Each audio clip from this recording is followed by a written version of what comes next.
Hello and welcome to the pharmaphorum podcast. I'm your host, Jonah Comstock. An economic downturn always has effects that reverberate across an industry, and perhaps one of the most visible of those reverberations is in the realm of personnel. More layoffs and less hiring are major bellwethers of the economic health of a space. In pharma, where talent is paramount, it's an especially important dynamic. In today's podcast, brought to you by Advanced Clinical, I'm joined by Steve Mattas, Advanced Clinical's SVP of Strategic Resourcing, and James Nyssen, VP of Global Talent and Client Delivery. Advanced Clinical has recently released a report on pharma hiring trends, and we're going to dig into some of their findings. Welcome to the podcast, Steve and James. Thanks, Jonah. Pleasure to be here.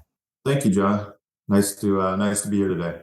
So to start off, tell me a little bit about yourselves and about the work that you do at Advanced Clinical. I think the perspective that you bring to a report like this is really interesting. Thanks for asking, Jonah. My name is Steve Mattas. I oversee our strategic resourcing business globally. And so we support our sponsor clients in their effort to bring drugs to market by providing important resources that they need to conduct clinical trials and to get those drugs approved with the agencies.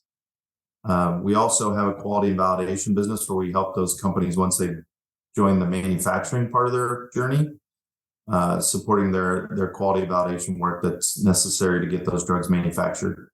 And Jonah, my name's James Nyssen. So as you say, I look after the delivery of strategic staffing and FSP talent for the business globally. Very much, we work across 36 countries. So we have a large global footprint that we're sourcing talent on behalf of pharma biotech sponsors in very interesting places and, some more established places across the world. So talk to me a little bit about the report. What are some of the key findings and the takeaways here that are interesting?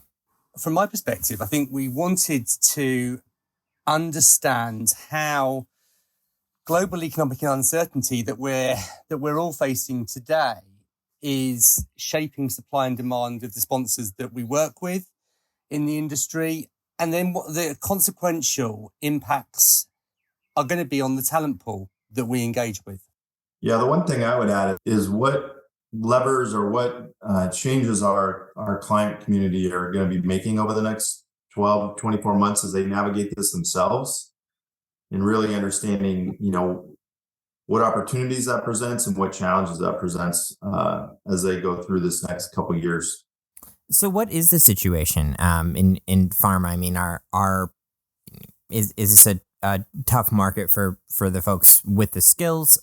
Is it a tough situation for the companies who are looking to fill out their ranks and serve all the functions they need served? Where are we? I would say over the last 12 months or so, we do a lot of work in the smaller to mid-sized biotech and pharma industry. And so a lot of those companies are pre-revenue. So they're reliant on raising capital to run clinical trials on the drugs that they're working on or the therapeutics they're working on. And so with the investment community kind of cooling down and taking a break on new investments, it's been more of a challenge for them to raise money for new projects. And so that's required them to not only look at not doing new projects, but also look at the projects they are doing and figuring out which ones are maybe closest to success or have the most opportunity for success. And so, as they slow down and do less projects or cut programs, that has an impact on the employment community, right? The people that are working on those programs.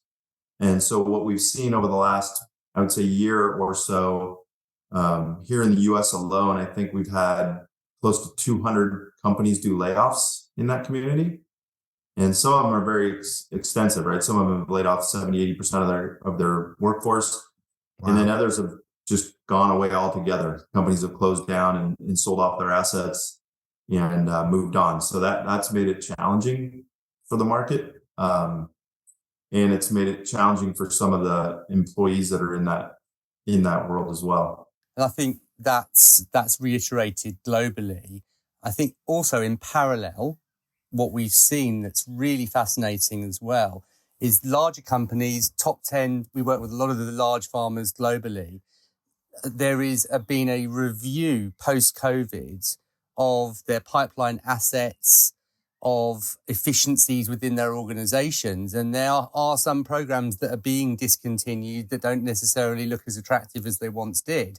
So the impact is not just necessarily in the smaller world, it's also we're feeling it right the way through, which is, it's having impacts on all sizes of companies. And I think the other part of this that's really fascinating is that there seems to be just a wait and see. So there's not activity happening. There's pausing of lots and lots of different aspects of company R&D work, pausing, waiting to see what's happening. And that's having an impact on hiring, but not just on permanent staff, also on contractors. Yeah, and that's sort of what I wanted to ask about next is when these sorts of economic shifts happen, how do pharma companies respond in terms of what they're doing with their full-time staff and what they're using contractors for? I think you guys mentioned when we did a pre-call of the interview that contractor, what you guys see can be kind of a leading indicator of what the industry is going through because of the way that pharma companies use temporary staff. Yeah, that's true. We typically see in the contract world, we typically see us lead into a recession or a slowdown. So companies will typically slow down hiring of contractors, slow down hiring in general as we lead into it. And then usually what we see is as we lead out of an economic slowdown or recession, contractors are the first thing to get hired. They're not quite sure that they want to make investments yet, so they start using contractors to really start building their teams. And then as they become more confident in the future of the market, they'll continue or increase their permanent hiring. And like James said, it's just really been kind of a wait and see for the last, I would say, 6 months or so. Like James said a moment ago, even in large pharma. So if you think back to like 08, 09, a lot of the larger pharma companies didn't really see that big of a slowdown. So this is a bit unique this time because we are seeing even our large pharma clients take a pause as well. And so that's been something new and different. What happens when there are layoffs and this talent floods the market? I mean, do these folks who have been laid off, do they come to you and say, hey, we want to do contract work? Are they starting their own startups? I mean, there's no money for that, right? I mean, what kinds of effects does that have downstream? I think it has effects across multiple elements of what we do as an organization. So, when there is talent coming into the market through the things that Steve mentioned, right? So there's talent coming in from those companies that are smaller, that are having cash issues, all those kind of things that we discussed. So there are those people coming on board. But I think what that has driven is a change in sentiment for people having movement in the job market. When people see redundancies, when people see companies rationalizing their people, they are less keen to be moving. They are making sure that if they feel in a secure position, they're not moving. So actually, one of the consequences of that is that there's less available talent on the market. Although there is an influx in some areas, it can actually lead to it being more of a challenge to find people because there are less people out there that are willing to make a move at the moment because they see it as being and rightly so, very uncertain at the moment. Right. Sort of the devil you want to stay at the job that you have that you can, exactly what the risks are and what the benefits are. Yeah, and you even see it inside the organization itself where managers are trying their best to hold on to people. So it does kind of freeze the market. Yeah, there are people displaced and there are more people in the market looking for work, but you'd be surprised at how low that number really is. Like James said, a lot of people hunker down and then a lot of managers really fight to keep the really strong, great resources that they currently have. In a typical market, I would say about 85% of the talent that we work with and provide to our clients, they're not looking for work. They're passive candidates is what we call them. And so we're recruiting them, we're talking to them, we're forming a relationship, and we're trying to find them their next promotion or area they're really excited to work in. And right now, those people just aren't super interested in talking. They really want to just stay where they're at. Put their head down. That makes sense. So What advice do you have for folks who are being impacted by this? Either folks we're talking about who are at a job and kind of feeling lucky to be there, or the folks who have been displaced. This is going to sound a little bit self-serving, but I would definitely say find some really strong recruiting relationships, people that have been recruiting in this industry for a long time. And it's not, just to say come to advanced clinical, but it's really the value that you gain from that is these recruiters that have been in the industry for a long time doing this, they have a really good understanding of all the different organizations in the marketplace. So for example, if you're focused on oncology, a really good recruiter is going to know all the oncology companies within a geography that you're looking to work or a therapeutic area they're looking to work. And they can just give you a lot of advice, career advice. Here's the companies you maybe not have heard of, you're not thinking of. Here's the types of things you should be doing with maybe your resume or your search. And a good recruiter will really help coach that person through their next opportunity or their journey.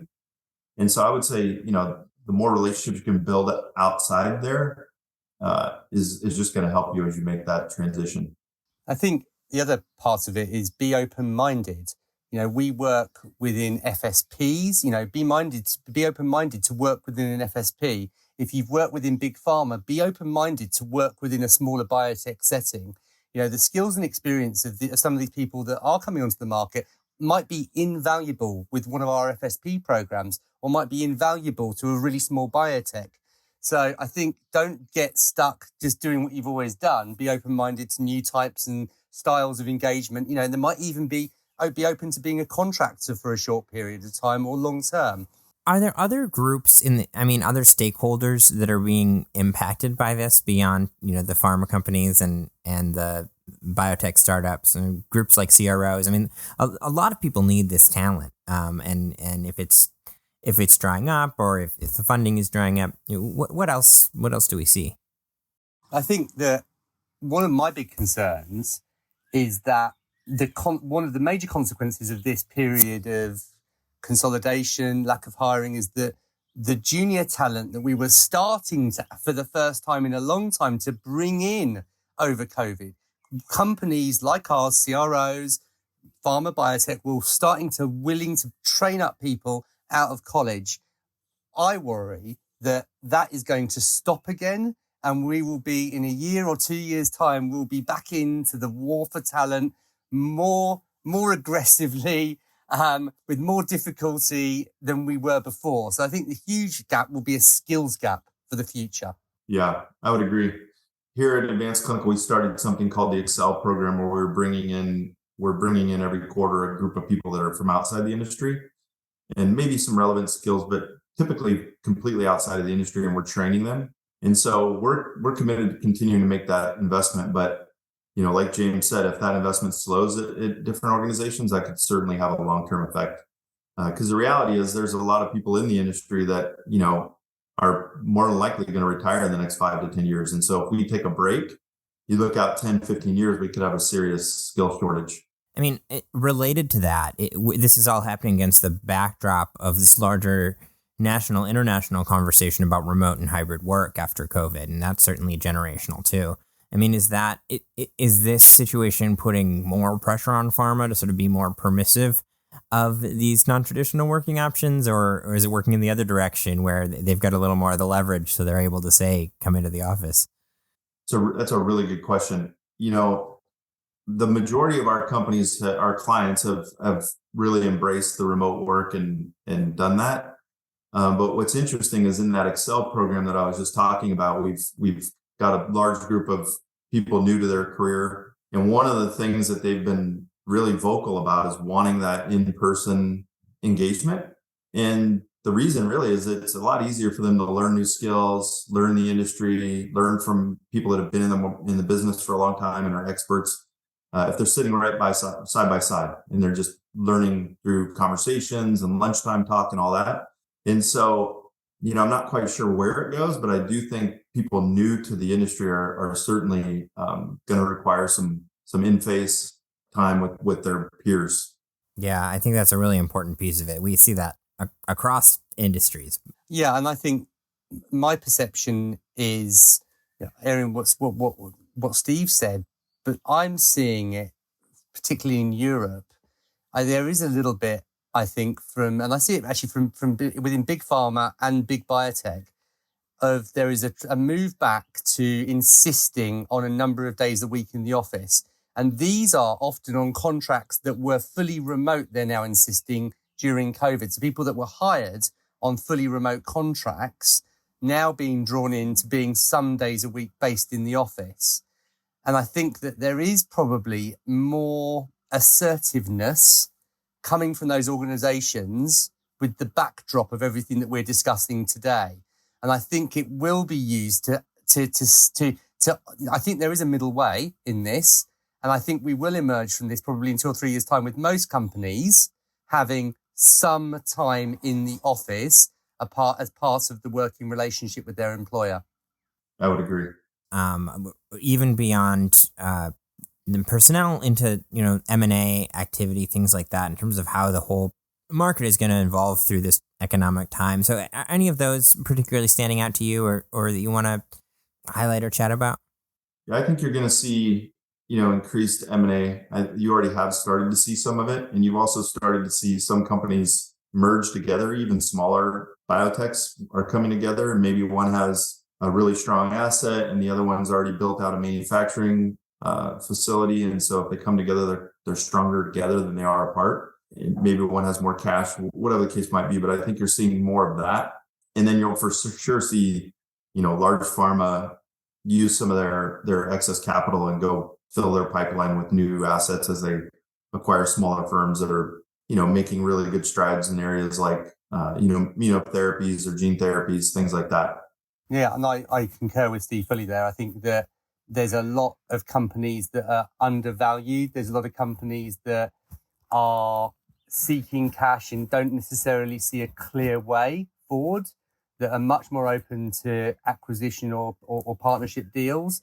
There are also, we also talked about, in the report was talked about the patent cliff as well. So, when you have, and I've been around a couple of patent cliffs in my career, and the result of those patent cliffs often is M&A. You fill the gaps of your patent cliff with acquisitions.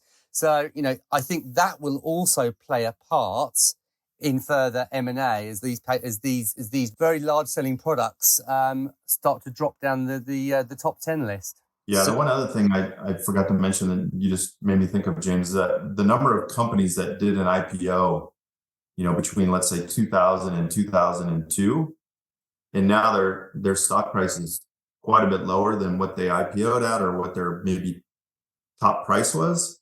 So like James said, they're undervalued. They're on sale, basically. So there's some really good opportunities for companies to pick up really strong assets for a really good value right now. Yeah, so people sort of might assume that less money available means less M&A, but this opportunistic M&A, these deals are actually going to be sort of more attractive if a company can see, hey, I can get a quick return here, or this can set me up for the long term through a difficult period.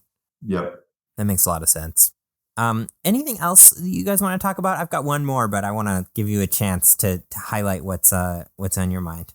I was reading an article this morning about gene therapies and how many of them are potentially coming to market and looking to be approved by the FDA, kind of standing in line to get their approvals. And the numbers are pretty large, and it'll be interesting. It's going to be very interesting to see over the next, say, 12 months, how many of those are approved and what that does to the overall market. Because a lot of these are really life-changing therapies that have been worked on for the last decade or so. And we've already seen some approved, but these are really just amazing changes in the way that we treat disease. And so it's going to be very interesting to see how many of these get approved, how quickly all that happens, and then, what that really does to the investment landscape. Yeah, that area in particular is interesting to me because in addition to sort of the fact that all those approvals are sort of just that floodgate is waiting to open, there's still questions about exactly how those are going to get paid for and therefore kind of what kind of volume of sales they'll do. So for for a pharma that's making a big bet on gene therapy, it still kind of remains to be seen exactly what the returns look like until we can figure out who pays for it, how it's paid for, how wide the scale is of adoption because of those parameters. Yeah, I think a lot of what you've seen so far is a lot of their approvals have been rare disease, right? So the patient population is fairly small, but you're starting to see more of these be targeted to larger populations, people with less rare disease and more mainstream disease. And so, to your point, I think that will be interesting, because if you get a blockbuster drug that's going to treat a few million people, what does that do to the economies of scale when it comes to pricing and all those parameters? Yeah, for sure.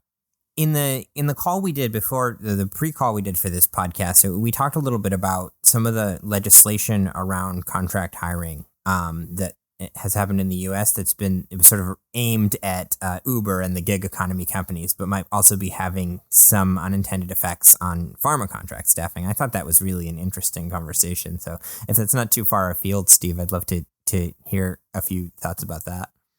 So there is a fair amount of workforce within the biotech and pharma space that are what we call independent consultants or independent contractors. And a lot of them are in some specific skill areas, right, where they might have 2 or 3 contracts going at any given time. Maybe they're a medical writer, for example, and they might be working with 3 or 4 client companies, and they're working maybe 5-10 hours a week here and there for each one. And they're not necessarily being directed by the client. They're being given more of like a piece of work to do, and then they leave and go do the work and turn over the product. And so that's traditionally where a true independent consultant would fit. And there have been certain jurisdictions throughout the U.S. that have been a lot more stringent, and to your point, going after the Ubers or the more gig work type stuff. And so that has kind of pulled that community into that legislation. And so I know in certain states they've created some workarounds for different skill areas so that they can continue to be independent consultants. But it's definitely something that we navigate. Our general counsel, who's been in the employment industry for 25 years or so, we work with her quite closely to really make sure that we're, following the rules, but also trying to understand, what makes most sense for both the employee and the employer. But yeah, it's definitely one of the challenges that we're facing right now. And then in James can speak to Europe, but there's certain countries within Europe that are very similar to, say, California or New Jersey, New York, that type of state in the U.S.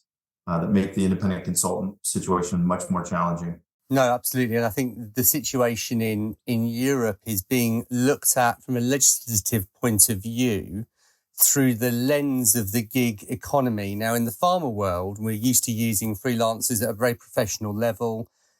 The EU is looking at legislation that is very much geared towards protection of workers within the gig economy that could have wide-ranging ramifications for a lot of the very, very professional people within pharma. So there is a movement from a European policy perspective and those countries outside of the EU, like the UK, that is really making the classification challenging between what is a freelancer, what is an employee. So that landscape is evolving, changing, and there's a number of bills in front of the European Parliament at the moment that could really make being a freelancer as we know it today something of the past potentially in the future. Wow. So big changes. And I mean, not to give you guys too much of an opportunity to promote here, but if you're a pharma company, is this like a good reason to be working with a staffing agency rather than contracting directly with your contractors? This sort of thing, these sorts of difficult to navigate changing. Yeah, that's a good shout out. One of the things that we've been really looking at more and doing more and more of is hiring these people as permanent employees of ours. And so James was talking about our FSP model and really looking at just being really creative with the way we deliver talent to the client. And so whether that's somebody working permanently for us at a couple different clients, or with us maybe taking on a little more risk and having them be a permanent employee, and then we can move them from project to project as projects start and end. But we just try to be really flexible with the way that we're looking at hiring these people and delivering talent to the end client. So as we come to the end of the podcast, I just want to give you guys a chance to kind of sum up, especially the stuff we were talking about at the beginning about the current environment in pharma around personnel and hiring and the economic scene. How do you guys think it's going to shake out over the next few months? And anything else that our listeners in the pharma industry should be keeping in mind? I think, from what we're seeing is that our customers are looking for flexibility and they're looking at how they can save money. So one of the things that we do, and we talked about it in this podcast, is how we engage with people. So where companies might have fully outsourced particular pieces of work in the past, we're seeing many more conversations about how we can do that in a different way, whether that's via strategic staffing, whether that's via FSP to help reduce cost. So I think cost reduction is a big part of what is happening right now and what will be relevant for the next year or two. And I think that our model is really well suited for helping companies look at how they can reduce cost without eroding any quality.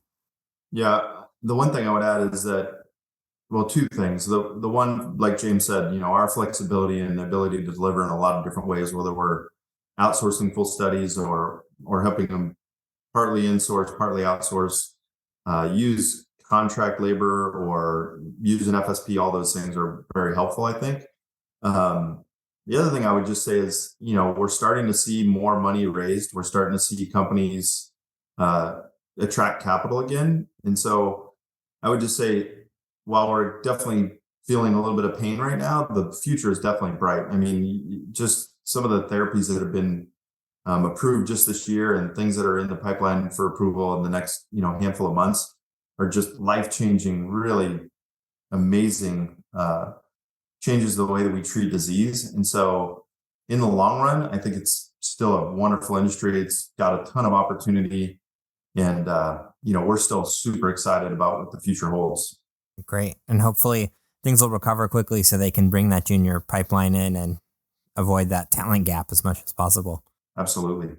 Well, thank you both so much for joining me. It's been a fascinating conversation. I believe that the report is available. We can add a link to it with the podcast, and also an address where folks can check out Advanced Clinical and learn more about the company. Absolutely. Great. Thank you, Jonah. Thank you both so much. Thank you. It's been a pleasure having a conversation.